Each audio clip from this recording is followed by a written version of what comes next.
Right, hello everyone. Welcome to today's midday briefing online and live on EBS. We are today, Wednesday, the 1st of September. Good luck to all the kids who are going back to school, to all the teachers and to all the parents who are going to have to deal with this once again.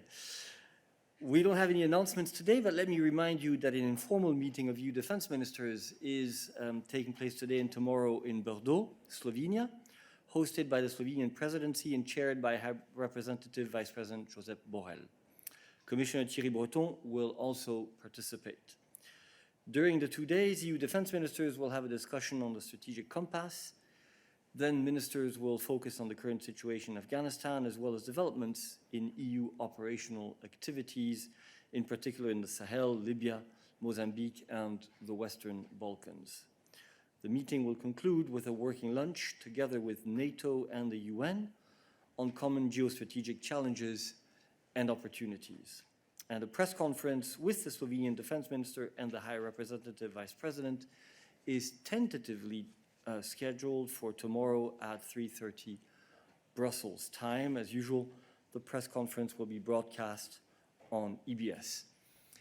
That is all from our side today, so let us move to your questions. Any questions for us today? Noureddine.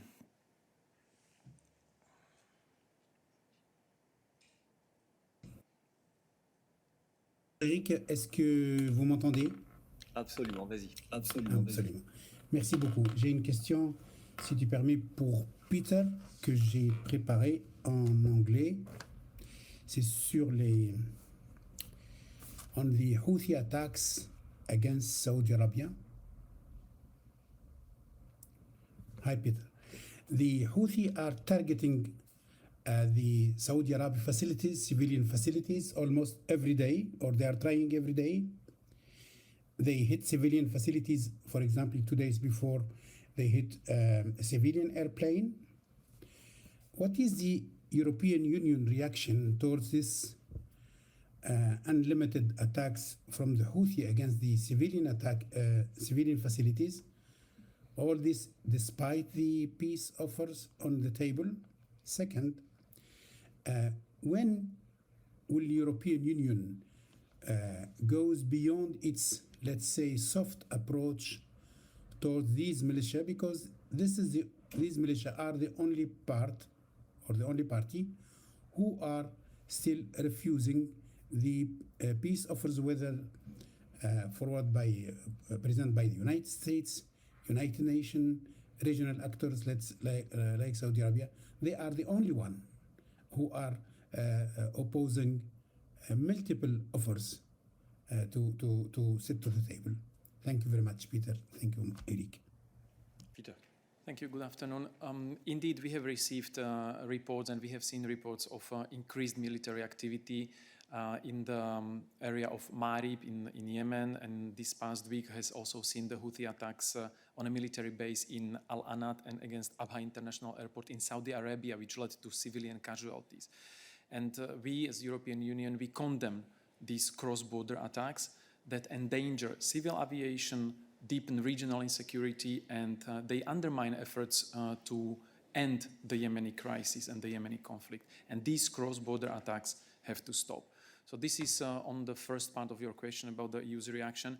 The European Union feels very strongly, and we've been very vocal on this for some time already, that there can be only a political solution to the crisis in Yemen, and that's why we keep calling on all the parties to this conflict to cease hostilities and to engage constructively with the UN Special Envoy.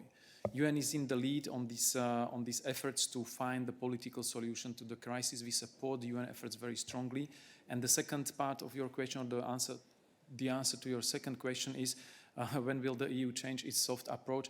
The EU's approach is always engagement, always arguing for political solution. The calls on the parties are not delivered only through statements and answers like these, but they are delivered also in direct contacts with our regional partners and with the actors who have influence on actors on the ground who are part of the conflict, such as the Houthis. So this engagement is multi-layer engagement, and we keep exercising all the efforts we can in order to bring this message home and to argue and to support all the efforts in favor of political solution of the Yemeni crisis. Because in the end, the crisis can be solved only by Yemenis in a process which is agreed by the Yemenis. Thank you very much. Are there other questions on this topic for Peter? Eric, you have your hand raised. I don't know if it's on this. No? Okay, you've unraised it. Very good. Any other foreign-related questions? Yes, please.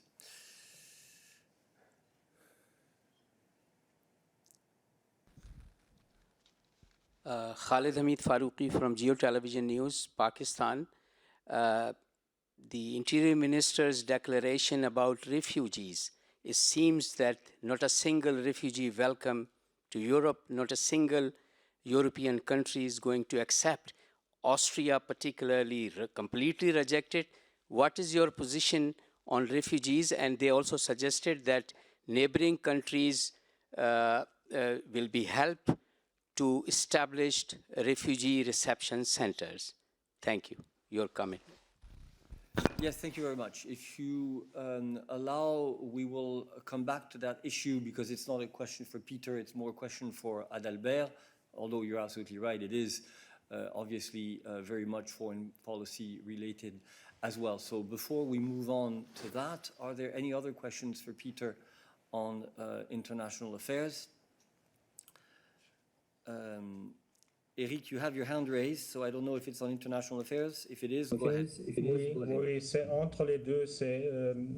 J'ai deux questions en effet. Alors la première, est-ce que la commission Bacon Office, alors est-ce que la commission est là, elle est présente? Pourquoi il n'y a pas eu de meeting de la commission aujourd'hui?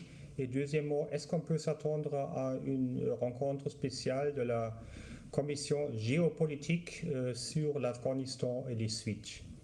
Normalement, je m'attendais à une rencontre de ce genre aujourd'hui pour la commission géopolitique. Merci. Merci beaucoup, Eric. Les commissaires sont évidemment présents et chacun a ses activités.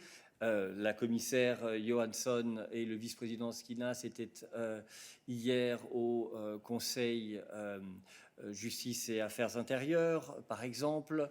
J'ai annoncé aujourd'hui le fait que le haut représentant Borrell et le commissaire Thierry Breton seraient à la réunion informelle des ministres de la Défense aujourd'hui et demain. La première réunion du collège est prévue pour la semaine prochaine. Et donc l'ordre du jour de la commission vous sera communiqué comme d'habitude après la réunion hebdomadaire des chefs de cabinet qui, je pense, aura lieu lundi après-midi. Any other questions on foreign affairs for Peter? That is not the case. Thank you, Peter. So, Adalbert, if you can come and discuss with us the results of yesterday's Justice and Home Affairs meeting, and in particular the question on refugees from Afghanistan.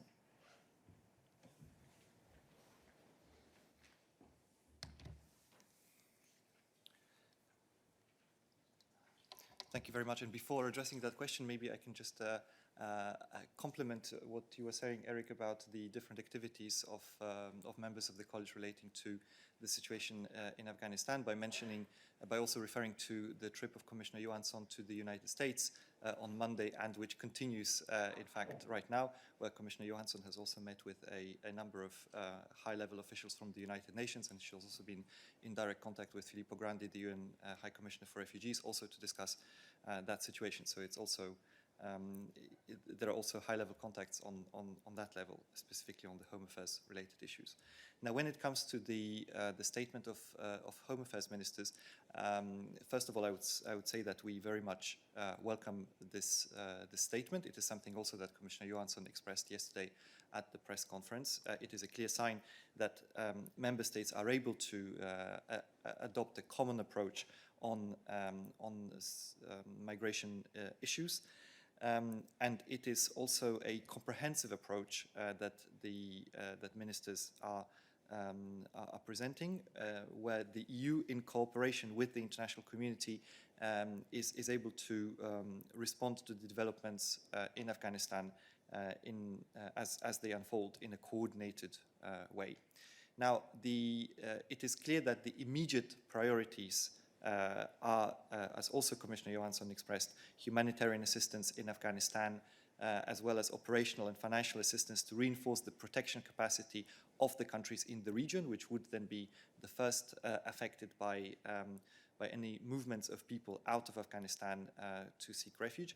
However, I would also like to recall that the Commissioner announced that the Commission will urgently organize a high-level resettlement forum, and that resettlement is also an extremely important part of our response. It is also something that the President referred to after the G7 meeting. It is something that needs to be done by the international community, where countries that have engaged in Afghanistan need to all participate. However, from the Commission side, we will also make a specific effort on this issue and organize this high-level resettlement forum. So it is a comprehensive response which doesn't focus exclusively on certain aspects, but which takes into account the entirety of the needs to respond to this situation. Thank you, Adalbert. Any other questions on this issue for him, or on other home affairs issues? Yes, please. Yes, my name is Matthijs Schiffers, het Financiële Dagblad. I've seen different amounts of money that might be reserved for the regions around Afghanistan by the European Union. Is there already an amount that you think of to support these neighboring countries? Is this something that is up to the Commission, or is it the Member States who have to decide on this? So this is not really a question on the Justice and Home Affairs meeting yesterday, strictly speaking, although I perfectly understand why you are making a legitimate link with it. I will call Anna on this issue.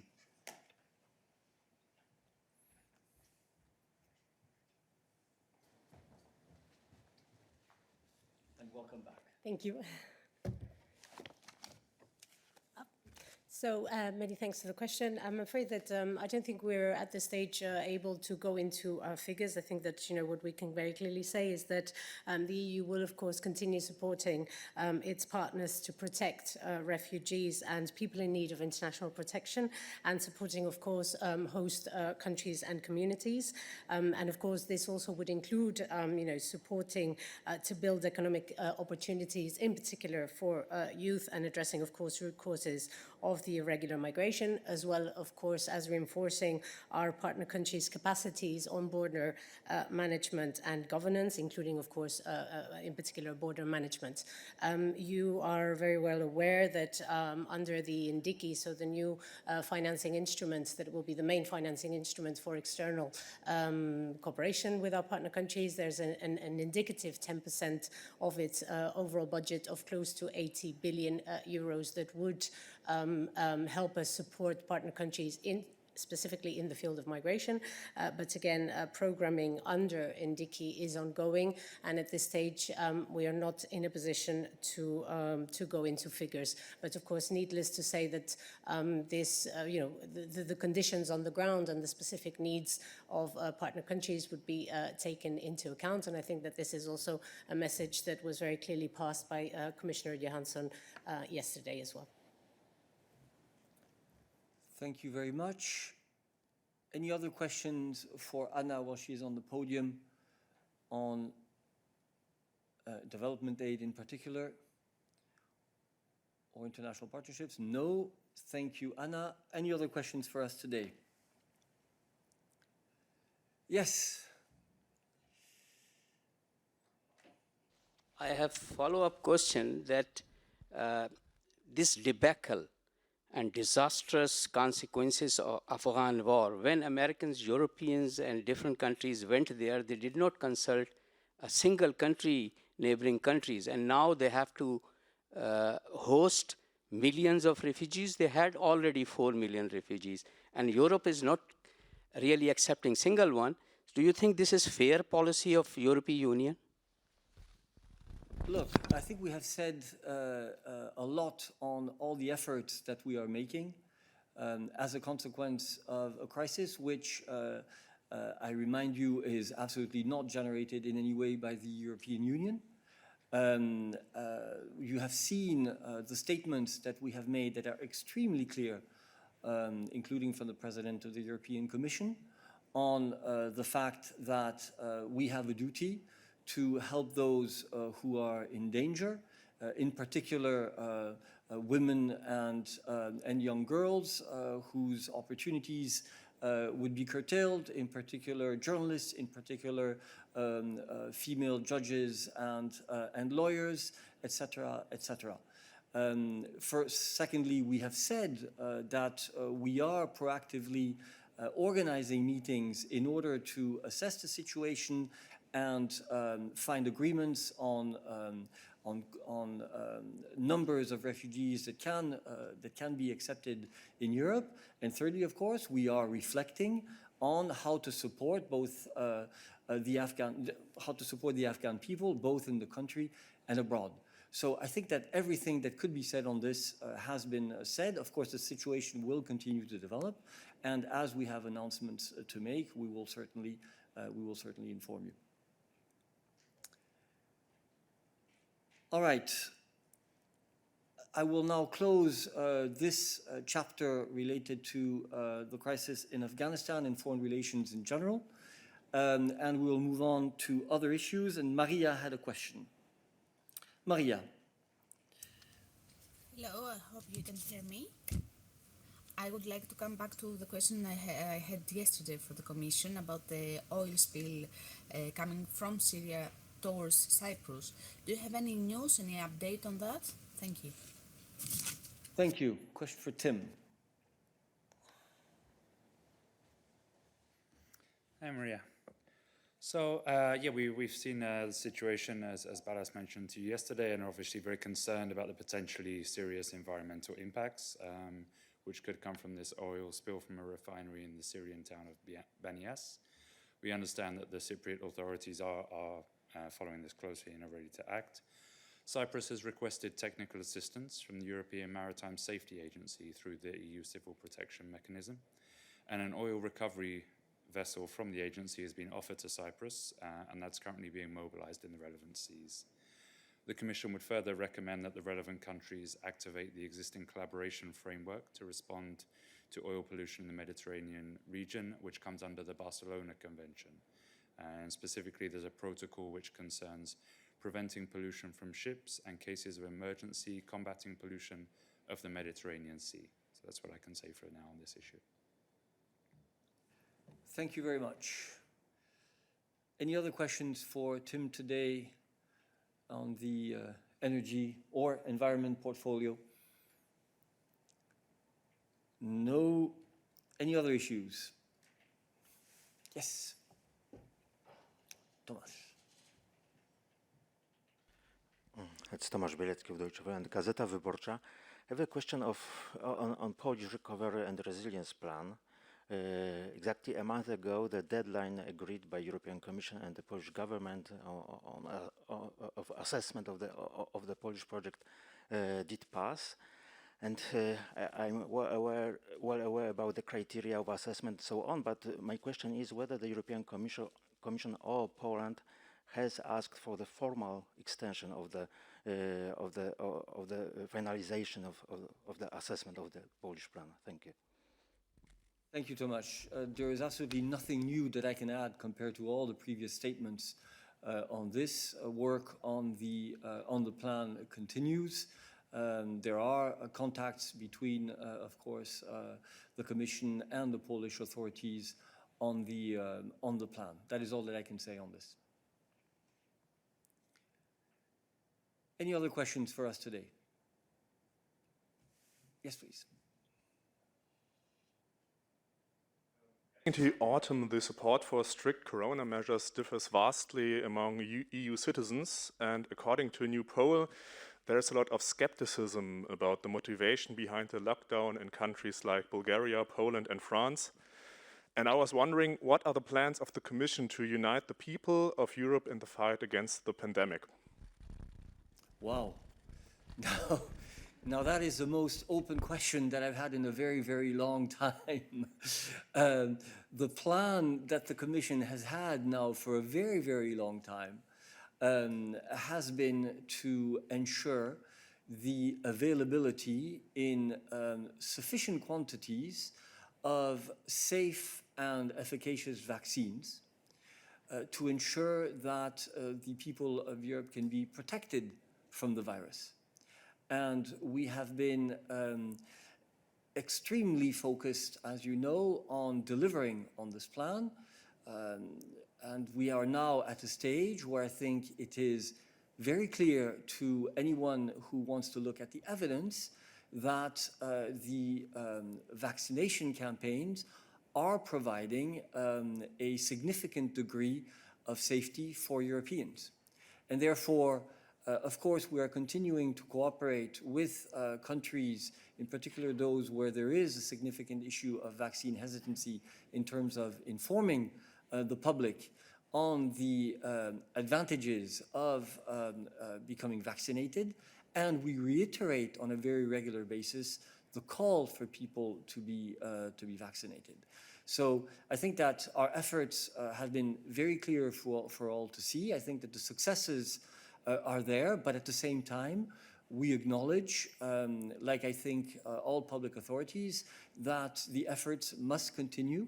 We need to increase the vaccination rate, in particular in those countries where it is low, and we need to continue to monitor the situation and adapt our strategy as the epidemiological situation evolves. Thank you very much. Any other questions for us on the health theme? Catherine. Oops. Hi, Eric. Okay. Hi, Eric. You know, somebody asked a question yesterday about the situation about uneven vaccination across the EU. And I mean, we see very, very good rates, and you know, it's fantastic to see how high the rate of vaccination is in, for example, Ireland. But you know, we also see the figures for Romania and Bulgaria, and yet Ireland, we hear, bought some vaccines from Romania, a country that's under-vaccinated. So, I mean, have you got any specific idea of why Romania is not using those vaccines that it had access to? And in yesterday's press release, Commissioner Kyriakides said, we will continue to support those countries that are continuing to face challenges. So could you be a bit more specific and maybe address it in, you know, with a specific example? Why is Romania selling its vaccines to Ireland when it's so under-vaccinated and Ireland is doing relatively well? Thank you. Thank you, Catherine, for your question. Well, the first thing I would ask you to do is to ask those two countries to explain the transactions that took place between them. We are not privy to all of the individual discussions that take place between member states. Let me just remind you that vaccines have a shelf life, and therefore it's obvious that there is an interest for member states to ensure that vaccines that are available in a country are used or can be used elsewhere. And this is something that I think we all have to encourage in order to ensure that we maximize the benefits from the vaccines. But for the rest, I would ask you to contact the countries concerned. Catherine, follow up. So I'm quoting from the Commissioner, Kyriakides, who said that the EU will continue to support those countries. Well, the vaccines has arrived. What specifically does this sort of support is she referring to?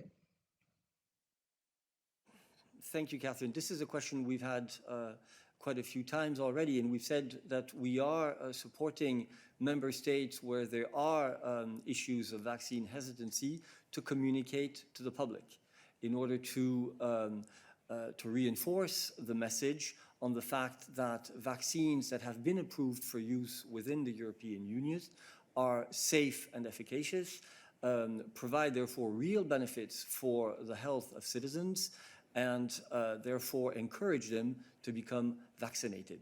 But let me remind you that the Commission's primary responsibility is to deliver the vaccines to the member states. Vaccination efforts and vaccination campaigns are and remain the responsibility of the national authorities. This is simply a question of national prerogative based on the treaties and the competences of member states. Any other questions for us on health-related issues? Yes, please.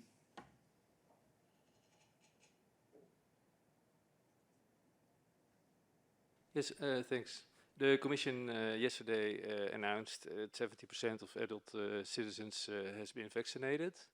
Is the Commission going to set a new goal now, or and if not, why not? And in hindsight, was it wise to set this goal of 70% back in spring? Thank you. I think that it's abundantly clear that when the health crisis was in full swing at the beginning of the year, the intent was to ensure that we would explain very clearly to everyone that massive vaccination was a must if we wanted to have a chance of coming through this crisis. And therefore, setting an objective focused people's attention. It showed that we were ambitious in terms of delivering great doses of vaccines to Europe, and therefore it spurred action from all the actors involved. And therefore, I think that that approach has been completely vindicated.